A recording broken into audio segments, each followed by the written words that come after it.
Thank you, बहुत बहुत शुक्रिया Maria, thank you so much, बहुत बहुत शुक्रिया, दैट वाज मारिया। अच्छा, आप लोगों को गाने तो याद होंगे ना जो आपकी शादियों पे गाए? आपके जमाने में कौन से गाने गाए जाते थे? ये वाले हमारे पास यहाँ ये वाले ये था, लट्ठे दी चादर उत्ते सलेटी रंग माहिया, तेरी माँ ने पकाइया रोटियां असा मंगिया ते पै गई सोटियां, तेरी माँ ने पकाए अंडे असा मंगे ते पै गए डंडे। इस तरह के थे, बड़े अच्छे टप्पे होते थे। अच्छा। बड़ी अच्छे सॉन्ग्स थे, पंजाबी के जबरदस्त गाने होते थे जो कि उस जमाने में, अब वो कनाडा चली गई है, हर नेम वाज बड़ी खूबसूरत, मुसरत नजीर, बेनजीर, मुसरत नजीर के गाने गाए हुए होते थे। वो हम लोग टिपिकल सॉन्ग्स शादियों के गाते थे, लेकिन अब मजा नहीं है क्योंकि अब इंडियन सॉन्ग्स गाते हैं, उसमें मजा नहीं है। लड़कियां पूरे मोहल्ले की और कॉलेज की आती थी, इंडिया का गाना है, इतना अच्छा गाना है वो, मेरी ज़ोहरा जबी तुझे मालूम नहीं, तू अभी तक कुर्बान मेरी जान मेरी जान, मेरी ज़ोहरा जबी तुझे मालूम नहीं। इंडियन सॉन्ग्स भी बहुत अच्छे होते हैं, ढोलकी के साथ होते थे, ढोलकी के साथ डफली होती थी, प्रैक्टिस करते थे बहुत, एक महीना पहले भी, ताकि फिर एक्चुअली ये वाले जो सॉन्ग्स हैं ये बड़े ट्रेडिशनल हैं, जो ये टप्पे और ये they are very traditional song से ज्यादा डांसेस का कांसेप्ट ज्यादा, सारी म्यूजिक कॉम्पिटिशंस हो रहे हैं और आजकल तो बाकायदा कोरियोग्राफ होते हैं ना। एग्जैक्टली, डांसेस को कोरियोग्राफ किया जाता है, फ्लोर्स बन रहे हैं, डांसिंग फ्लोर्स, एवरीथिंग। जैसे हर चीज चेंज हो गई है वक्त के साथ, इसी तरह शादियों या मेहंदियों के ट्रेंड्स चेंज हो गए। So I think it's a change of trend, but है वही म्यूजिक और डांस। खालाएं, फुफियां, सब माएँ भी, नानियां तक बैठी होती थी और वो भी डांस भी कर रही होती थी, गाने अभी भी करती है, अभी भी करती है, अभी डेफिनेटली करती है, बाकायदा वो चमचा बज रहा होता था, लेकिन वो टाइप चेंज हो गई है बस। हमारी मिसेस कुरैशी याद है हमारे यहाँ किस कदर वो सफेद चादर बिछती थी, बाकायदा एक वन डिश पार्टी होती थी, वन डिश खाना होता था और बच्चियों की सहेलियों को खिलाया जाता था और गाड़ियां उनको छोड़ने जाया करती। अच्छा, फिर उसके बाद ये होता था कि जैसे कोई बड़े बड़े खाने नहीं होते, एक चीज हमारे पंजाब में होता था बड़ी बत्ता कहलाता था। वो बड़ी बत्ता का मतलब है दाल में बड़ियाँ डली हुई, खूब वो डला हुआ, गोश्त डला हुआ है और सफेद चावल, और वो खा रहे हैं और बड़े, एक दिन वो पकता था, एक दिन और बड़ी अभी भी पंजाब में बनता है, अभी पंजाब में है। खास तौर पर पुराने वो होंगे, वो कहेंगे बड़ी बत्ता जरूर बनाओ, और लड़के बड़े शौक से। शो स्टार्ट होने से पहले सहर को बताना चाहिए था ताकि इंतजाम होने का मजा। मैं सही बोल रही हूँ। अच्छा, मेरी मदर ने जिंदगी में आज तक कभी मेकअप नहीं किया, आज तक। She has never worn makeup, कभी जिंदगी में नहीं किया उन्होंने। मैक्सिमम अगर कभी लगाई है तो जिंदगी में 3 या 4 बार लिपस्टिक मैंने उनको लगाते हुए देखा। जब वो टेलीविजन पे आई 2-3-4 बार, तो यहाँ पर उनको किसी ने लगा दिया ना, she was so uncomfortable, my mom was so uncomfortable। तो मैंने उनसे ऐसे ही पूछा, मैंने कहा अम्मा आप दुल्हन कैसे बनी थी? तो then she goes, बस ऐसे ही, एक क्रीम थी वो बस मैंने ऐसे अप्लाई कर ली थी और इसके बाद बस मैं बन गई थी। And I tell you one thing, अगर आप मेरी मदर की मैं मेरा ख्याल है कल या परसों में लेके आऊंगा अपनी मॉम की और अपने फादर की वेडिंग की पिक्चर्स। वो ग्लो कर रही होंगी। Oh my God, my mom was beautiful, she still is. आप उनको अभी भी अगर देखें ना तो अभी भी she glows, literally glows. Because उस वक्त अच्छा ताजा दूध होता था, नेचुरल फूड्स होते थे, फजूल किस्म की और ये पे आपकी ब्यूटी पे एवरीथिंग अफेक्ट जो ब्यूटी प्लस ये गाजरे खाते थे, फ्रेशनेस इन द एयर। और आप जो मेरी mother is true for my mother, माशाल्लाह आजकल लड़कियां डाइटिंग में जो करती हैं उनकी स्किन ब्यूटीफुल स्किन। अच्छा, पहले के लोग ऐसा क्या करते थे, आप दोनों से पूछ रहा हूँ, ऐसा क्या करते थे कि स्किन मतलब बहुत ही खूबसूरत, बहुत हसीन हुआ करती थी, कोई चीजें बहुत ज्यादा नहीं थी, क्रीम्स बहुत ज्यादा नहीं थी, कुछ भी नहीं थी, इसके बावजूद स्किन वाज ब्यूटीफुल। उन्होंने कहा आपकी स्किन जरा वो है मलाई लगा लो, और गुलाब का उसके अंदर अपने वो डाल के भी थोड़ा सा वो बीच में शहद वगैरह मिला के होम नुस्खे थे। दूसरी बात ये कि टेंशन फ्री लाइफ थी, स्ट्रेसेस इतने नहीं थे।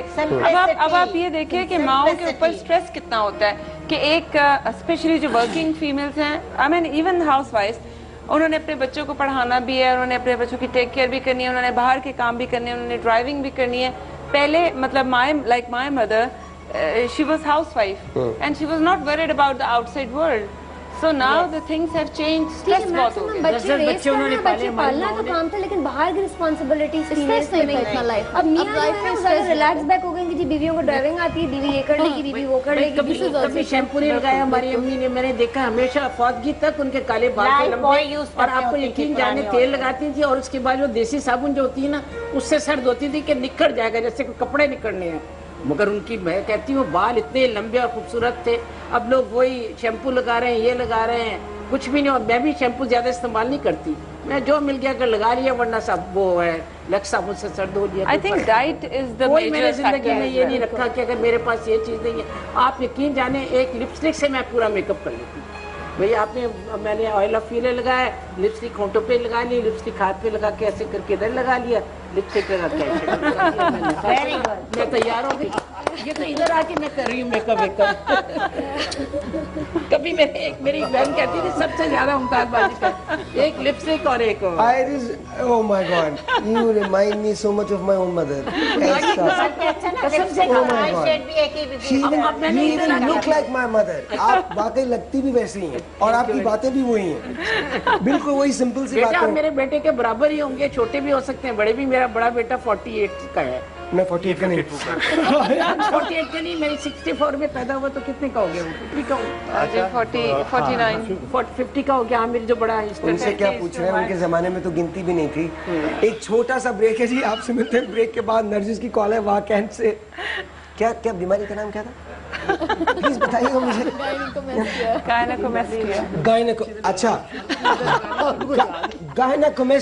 गायनाकोमेस्टिया। मैं वापस आता हूँ गायनाकोमेस्टिया के शो के साथ। Will be right back.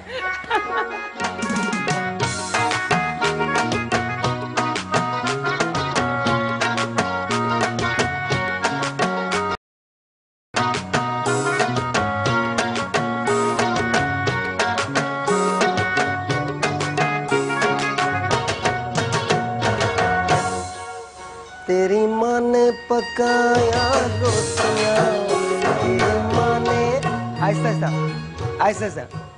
तेरी माँ ने पकाया रोटियां, असा मंगिया ते पै गईयां सोटियां, लट्ठे दी चादर उत्ते सलेटी रंग माया।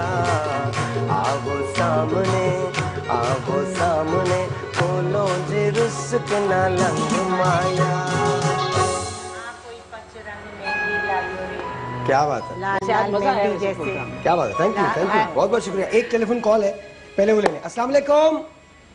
वालेकुम सलाम साहिर भाई, क्या हाल है? कैसी हो नरजिस, आप कैसी हो? वाह कैंट कैसा है, मौसम कैसा है वाह कैंट में? भाई बहुत ज्यादा बारिश हुई है, हमारे यहाँ भी बहुत ठीक है। चले चले चले, दिस इज गुड। भाई रोज मैं आपके साथ बात करने की कोशिश करती हूँ, बात ही नहीं होती, नंबर इतने ज्यादा बिजी होते हैं। मैंने अपने भाई का रिश्ता करवाना चाहती हूँ मैं। ओके, हमारे पास आप रिश्ता करवा दे मेरे भाई का। हमारे पास दो लोग हैं। हमारे पास मिसेस मुमताज कुरैशी हैं, मिसेस खान मौजूद हैं। दोनों अपने भाई की उम्र बताइए। भाई समझ नहीं आ रही आपकी सही। ओके, अपने भाई की उम्र बताइए।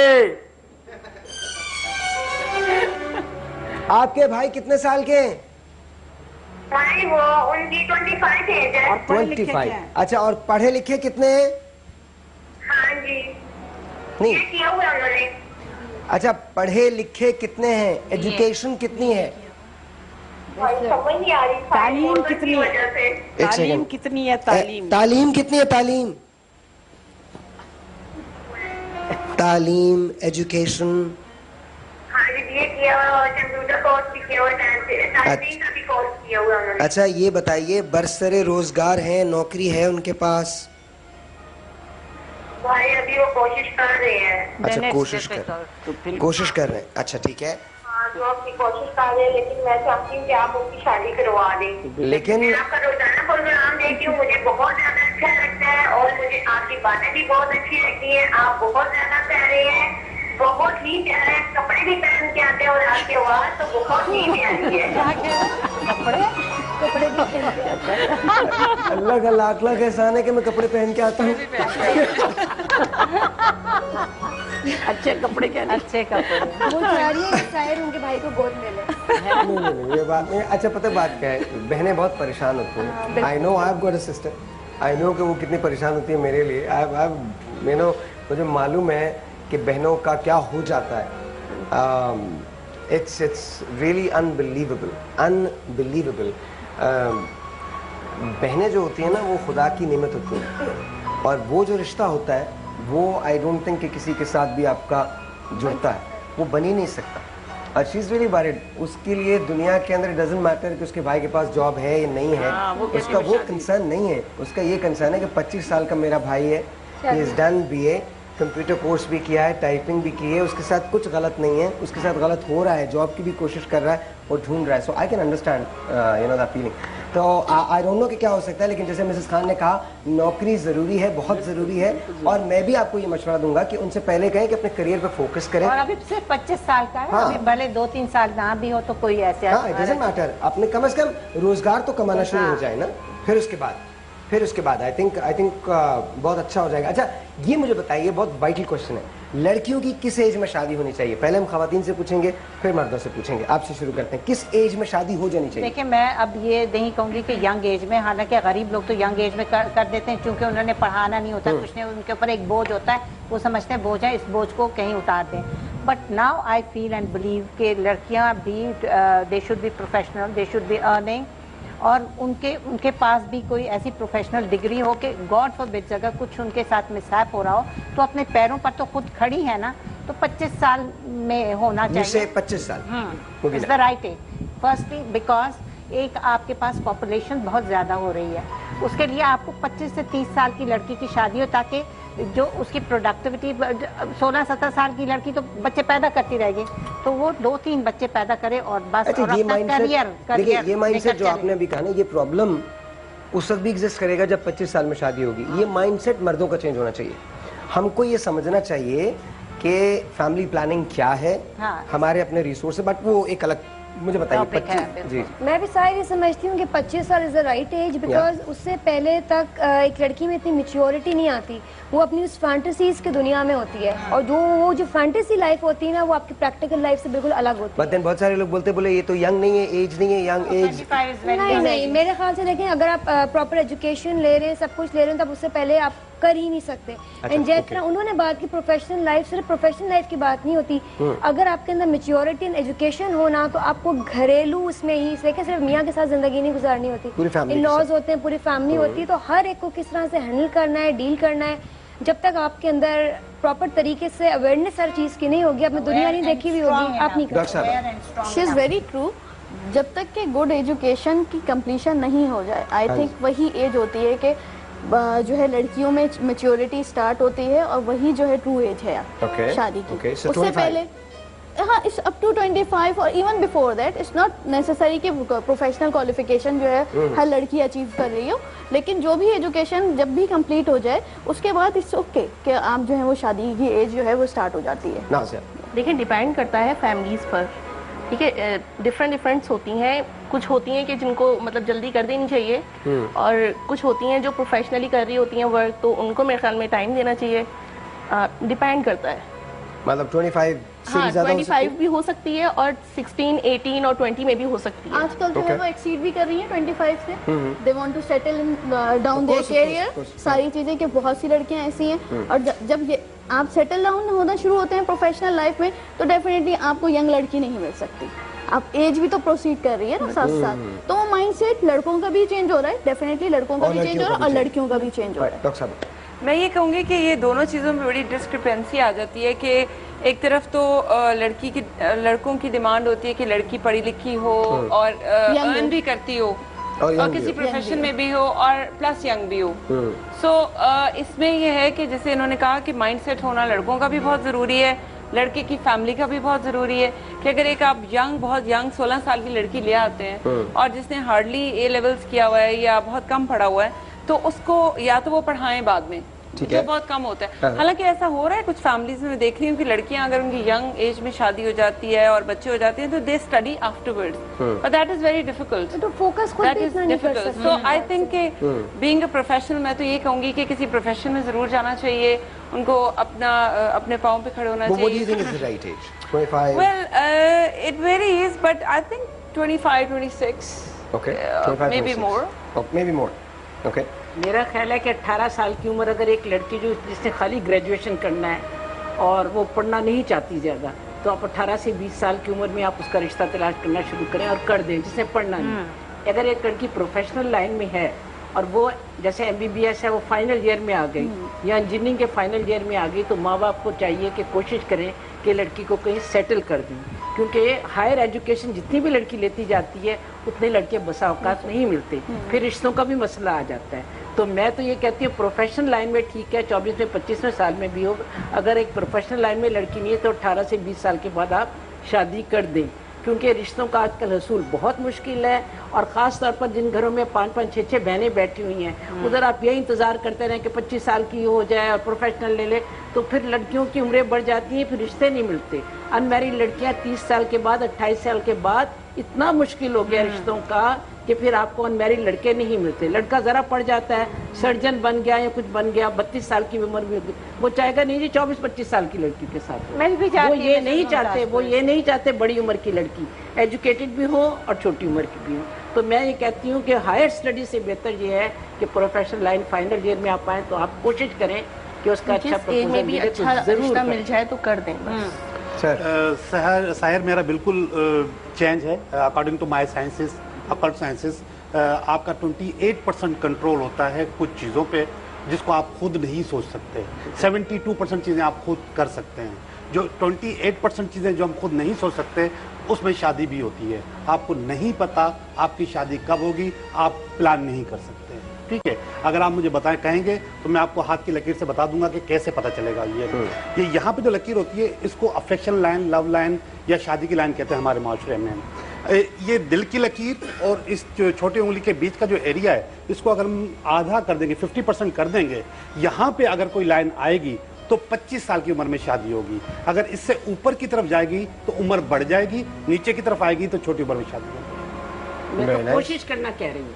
अच्छा, आप सर 20 से 25 साल की उम्र में लड़की की शादी हो जानी चाहिए। 20 से 25 साल की? जी। आपकी शादी कब हुई थी? मेरी उम्र थी 18 साल। हाँ जी। और बेगम की? बेगम की 14 साल। एक छोटा सा ब्रेक बनता है, ब्रेक बनता है। एक minute. Glycosemia, what is it? Gynaecomastia. Gynaecomastia. नहीं है।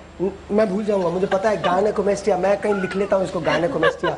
एक छोटा सा ब्रेक लेते हैं जी, उसके बाद आके आपसे पूछेंगे कि 18 और 14 में क्या कॉम्बिनेशन था। वो भी राइट बात।